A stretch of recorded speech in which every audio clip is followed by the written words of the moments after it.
மேஷராசி என்பர்களுக்கு இந்த வாரம் எந்த ஒரு வேலையை தொடங்கும் போதும் இறை வழிபாடு செய்யணும். பிறகு அந்த வேலையை எப்படி செய்ய போகிறோன்றதை திட்டமிட்டு கொள்ளணும். அதன் பிறகு காரியம் செய்யணும். அப்போ உங்களுக்கு பலன் கிடைக்கும். ராசிநாதன் செவ்வாய் ராசிக்கு 3ஆம் இடத்துல இருக்காரு. இந்த வாரத்தின் நடுப்பகுதியில், அதாவது வாரம் 5ஆம் தேதி தொடங்குகின்றது அப்படின்னு சொன்னால், 8ஆம் தேதி அன்றைக்கு செவ்வாய் 4ஆம் இடத்திற்கு பயிற்சி ஆகிறார். அவர் ராசிக்கு அதிபதி. அவர் 4ஆம் இடத்திற்கு வரும்போது நீச்ச பலத்தை அடைகின்றார், அதாவது பலம் இழக்கின்றார் அப்படின்னு சொல்றதுனால நீங்கள் அதீத நம்பிக்கை, ஓவர் கான்ஃபிடென்ஸ் சொல்லுவோம் இல்லையா, அப்படிப்பட்ட விஷயம் இருக்கக்கூடாது. பார்த்துக்கலாம், ஒரு வேலையை தொடங்கிட்டு அதுக்கப்புறம் யாராவது ஹெல்ப் கேட்டுக்கலாம், இல்லை பண பற்றாக்குறை இருந்தால் அதன் பிறகு முயற்சி செய்து கொள்ளலாம் அப்படின்ற எந்த ஒரு விஷயத்தையுமே வைத்து கொள்ளாமல் மிகச்சரியான திட்டமிடலோடு இருக்க வேண்டியது அவசியம்.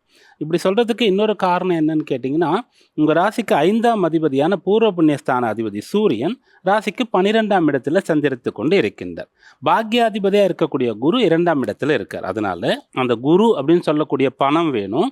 குடும்பத்தினுடைய உங்கள் பொறுப்புகள் அனைத்தையும் மிக சிறப்பாக நீங்கள் செய்து முடிக்கணும். கொடுத்த வாக்கை காப்பாற்றணும் அப்படின்னு சொன்னால் வழிபாடும் திட்டமிடலும் உங்களுக்கு துணையாக இருக்கும். இந்த வாரத்தில் ஸ்ரீராம நவமி உற்சவம் மிக விசேஷமான ஒரு பண்டிகை.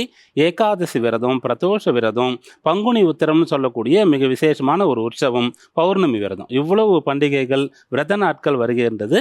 அவரவர்கள் முடிந்த அளவிற்கு இந்த நாட்களில் இறை வழிபாடு செய்கிறது, பூஜை செய்கிறது, குறிப்பாக தர்ம காரியங்களில் ஈடுபடுறது, இதெல்லாம் செய்யும்போது இந்த வாரம் எல்லோருக்குமே சாதகமாக இருக்கும்.